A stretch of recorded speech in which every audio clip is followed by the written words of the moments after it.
Hello, hello, welcome back. I'm Rebecca Cafiero. I am your go-to girl for all things business and life strategy with a little dash of woo. And today we're going to be talking about connections, which if you haven't listened to the episode all about really creating ROI, which is relationships, referrals, opportunities, impact, and income, listen to that one. But either way, this is going to be helpful. It will be supercharged and power-packed if you listen to the both of them, because I am going to give you the step-by-step strategy that has allowed me to really create deep, meaningful, incredible relationships in business, but also in life that have more impact and authenticity and ease.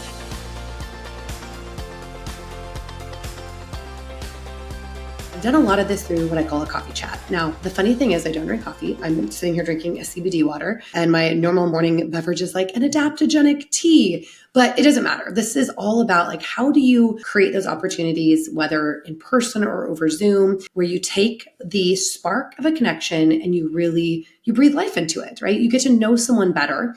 This, by the way, also could really be used as a dating tool. I didn't even think about that, but I'm going to give you some great tools today, some great questions.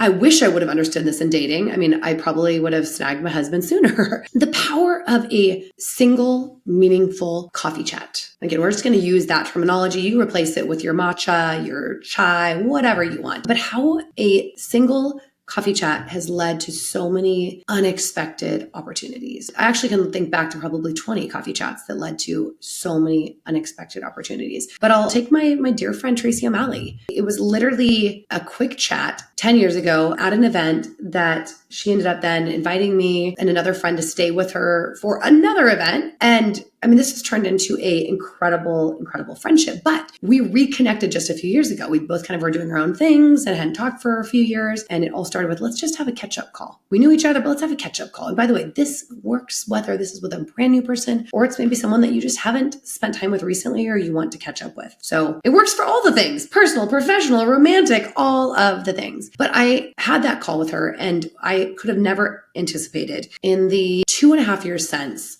she would become one of my very best friends in the world. Like, she is the person that I know if I had to go through any battle, logistical, spiritual, mental, physical, anything, she would be by my side. She shoots me straight with so much love. And she's referred me clients and I've referred her clients, and I've done work with her as a client. She's done work with me as a client. And like, it's just been one of the most beautiful relationships in my life. It's a whole other episode just with Tracy, like how my family has changed with her guidance. But the point is that all happened because we saw each other at an event and we're like, so good to see you. It's been too long. Like, oh my gosh. And often we leave it at that, whether we're seeing someone at a work event or a wedding, like, oh my gosh, it's been forever. But then I was like, let's do a catch up. And we got on Zoom and we caught up, we dove in deeper, and then we just never stopped. In this episode, you're going to get practical tips and strategies to make connections impactful. And by the way, also while staying authentic and aligned. So I like to call this coffee chats that convert. This doesn't mean that they're going to convert into a client. It's not a sales call. It's really understanding like a conversion could be into a friendship, into opportunities, into synchronicity. It's that they go somewhere. You never feel like your time is wasted and you didn't waste anyone else's time. This is the difference between like a surface level conversation where you're just, checking the time, I can't wait to get out, and the impactful ones, you're like, I should have booked another 30 minutes in my calendar. That starts with the importance of having like an intention and an energy going into that meeting or that call or that coffee or that walk or whatever it is. And one of the things that I've learned to ask with clients, with friends is like, hey, I know we've got like the next 30, 45 minutes, 20 minutes,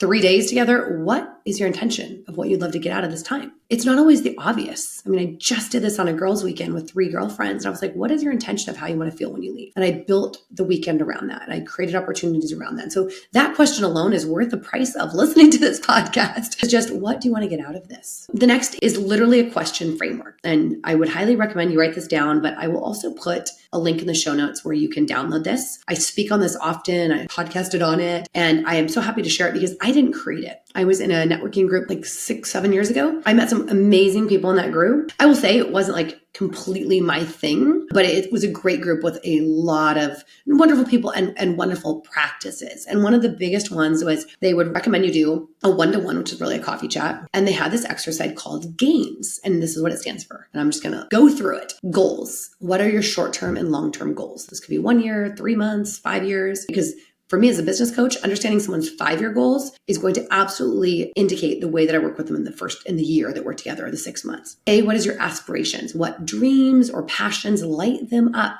So, their goals, you might be able to say, hey, I have a resource, a referral, or some knowledge that I can give this person. Aspirations, this is where you're often going to connect, because you don't have to share a passion or a dream with someone, but just being around people that are passionate and dream is going to light you up. I is interest. What are your interests, your hobbies? What do you spend your time doing? Then the N is network. Who do they know? And this is not the obvious, because someone could look at me and be like, oh, she's a business coach. She knows a lot of business owners. Well, I also have a really rich network in real estate. When I say rich, I mean, yes, wealthy, but no, I meant like a deep network in the real estate world, right? So someone may not look at me and not know me and not understand those things unless they ask some questions. S is strengths. What are they great at? Where they can provide value. And what this framework does is it deepens the conversation, creates a win-win. And what I love to do about this is tell someone when we're sitting down, like, hey, I've just got these little questions I'm going to go through. And if you want to use them, you can too. Because what they feel is, wow, I have never been asked such good questions, or I really feel like you're getting to know me. And by the way, this is done in a concise fashion.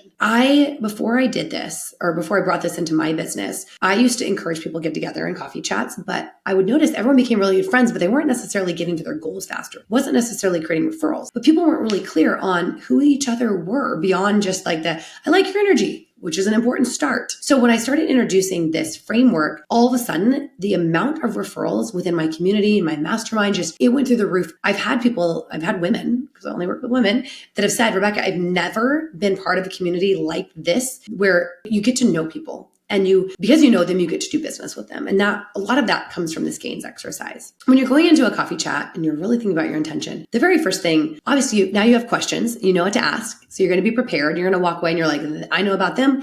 They know about me. But the next is you can do a little research, find some common ground, but at the very least, just prepare energetically. Like, make sure that you are on time or early, right? Make sure that you aren't distracted. Like, I like to clean off my desk. I don't want any distractions, to be able to hold space. And then I like to set an agenda. I'm like, okay, because the first 2 or 3 minutes, you're just like, how's your day going? But set that framework. Let them know, like, hey, we've got 30 minutes together. I really want to understand more about you, your goals, see how I can support you, and share some of the same thing. Let them know, right? It sounds basic, but it sets you off on the right foot. And then again, be present. I'm saying that first and last because it's so important. So, okay, you have this amazing coffee chat. You get to know them. You start to see connections. When I say connections, I mean, you're like, oh, they need this book, or they need this course, or they need to meet this person, or they would be able to help this person, right? I've got off calls and be like, oh, I have a client for you, like right now, or I am the client for you, because you got to know them, like them, trust them, and understand them, what motivates them, who they are.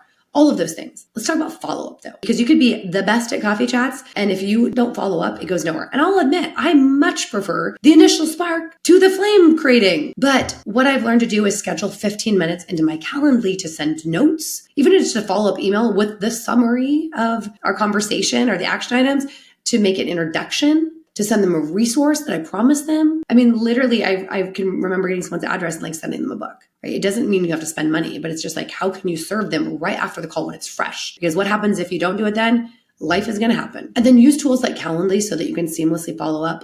You can schedule things. By the way, if you're like, oh my gosh, we need to connect again, this time wasn't enough, set the appointment right then. We have the best intentions, but it's all about how we follow up. And then the other thing, you could have a CRM, or, you can do something that's specific. But what I like to do is literally, if I know I'm going to follow up with something, I'll be like, hey, if we haven't scheduled a call, I'm going to follow up with you in a week or 30 days. And I will literally, on my calendar once a week, sometimes twice a week, I just have a follow-up calendar hold, and I'll just go into that specific date and just say, follow up with so-and-so. So you figure out what works for you. I'm not going to tell you what is the best system. Just make sure whatever you're doing is working. And the other is you can just literally after share a text. I loved day of, it'd be like, I loved getting to know you better, or the next day, right? It just solidifies that connection is real. Or send them an email with the summary of the notes. Again, obviously making it personal. So a couple of practical tools to have a lot of success with your coffee chats is, again, use your calendar, set reminders. Usually if it's someone I haven't ever talked to before, I will send them a text the day before. And my Calendly does this also, but it's different coming from me. And I'll just say, hey, I just wanted to make sure that tomorrow still works, or later today still works. Because that way you don't run into a situation where they forget and they no-show. Because that's going to energetically put them into shame probably. And you may be in irritation. If it doesn't work, you can reschedule it right then. Here is something if you meet them at an event. event, right? Or out, when I say an event, out in real life, is take a quick selfie with the person. I know this sounds a little cheesy. That's probably why I do it at entrepreneur events, but I'll literally be like, oh my gosh, I want to connect with you. I want to get to know you better. I know we have to, go back to the room in 5 minutes for a session or whatever, grab a quick picture. I'm like, what's your number? And I text them and I'm like, how do you spell your name? This is also great if you're not great about names like I am. I'll be like, hey, so-and-so, it's Rebecca Cafiero. I love meeting you and I'd love to set up a coffee chat. And I drop my Calendly link. You can do that with a shortcut or have the link in your notes section. Then I will make the message unread. So when I leave the event, I'll do follow-up in the day preceding. And this has led to incredible clients, friends, like opportunities, podcast opportunities, so many things. And if you do have resources, I should have said this earlier, if you do have resources like AI generated notes, Fathom, Zoom, ChatGPT, send them out after the meeting. It's often so helpful and not everyone does that. And I think one of the things I get told the most is like, oh my gosh, you've got so many tech tools. I don't consider myself a tech person. I am just a person that wants to know everyone I'm aligned with, and there's a lot of them. And I need organizational tools that help me. And if I can share a tool, guess what? I just added value, just sharing what I do. All right, let's talk about how to evaluate these potential connections, because you can meet a lot of people, especially if you're out and about, right? If you're going to things and you want to be selective. I only pursue conversations with people who feel aligned. I find intriguing.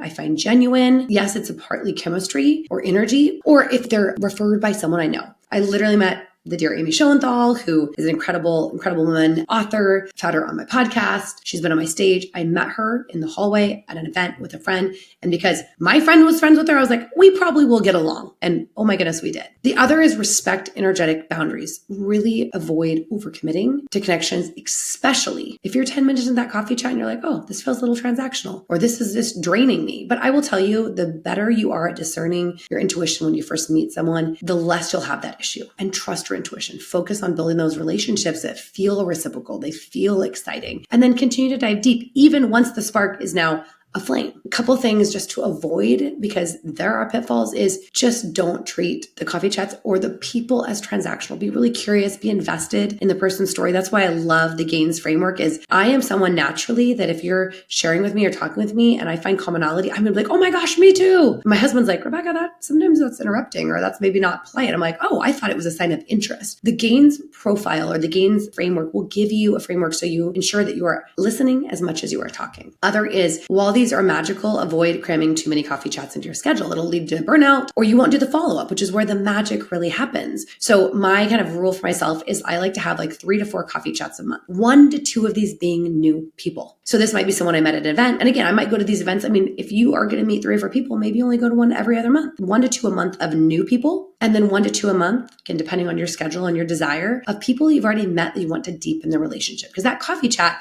that could be the cursory one. Where are you going to dive in deeper in the next one? And the last is just never rush the meeting. What will happen is you will absolutely, with these questions, get to know someone better and feel like really excited and want to talk to them longer. Just make sure you create a buffer. I don't ever take the call in a car. I don't multitask. I show up on Zoom unless we've just determined that the phone is the best way. And even then I'm like, maybe I'm going to be out on a walk. Because I know if I'm in my house, I'm going to put in my earbud and be like folding laundry. So if I'm out on a walk, I'm going to be totally focused on that conversation. Just understand here, like this is not about this is a tool, yes, but it's not about like, oh, this is a great tool for conversion, right? That's what you use ads for. It's all about calculation. This is about building deep and meaningful relationships and nurturing those relationships and, continuing to deepen our connection. Because yes, your business will grow or your growth will enhance, but most importantly, you're going to feel connected and lit up, and you're going to feel like you have rich relationships in your life, and it's because you do.